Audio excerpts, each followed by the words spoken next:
کہتے ہیں کہ جی آج تو ہمیں آپ کو اس لیے بلوایا گیا ہے کہ آپ کا میں نے فرد جرم عائد کرنا ہے. Good enough. تو فرد جرم کا نوٹس کبھی ہوا ہے ہمیں؟ کبھی آپ نے نوٹس کیا ہے عمران خان کو؟ آپ نے نقولات دی تھی؟ ہم ان جج صاحب کو آگاہ کرتے ہیں کہ فرد جرم کا یہ طریقہ کار نہیں ہے. تو اس وقت جج صاحب کہتے ہیں کہ میں آپ کی اعتراضات کو ختم کرتا ہوں، آپ دستخط کر دیں. اب دستخط یہ زبردستی ہم سے نہیں کرا. ہم نے کہا دستخط کس چیز کا کریں؟ ہم نے کہا ایسی یک طرفہ کارروائی کا ہم بائیکاٹ کرتے ہیں.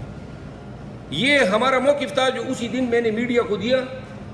جب اگلے دن ہم آتے ہیں تو پتہ چلتا ہے کہ جج صاحب آرڈر میں لکھتے ہیں کہ فرد جرم ان کو پڑھ کے سنایا گیا.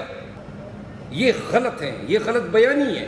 آپ نے آرڈر شیٹوں، آپ کی عدالتوں کے آرڈر شیٹوں کو تقدس، ایک رسپیکٹ، ایک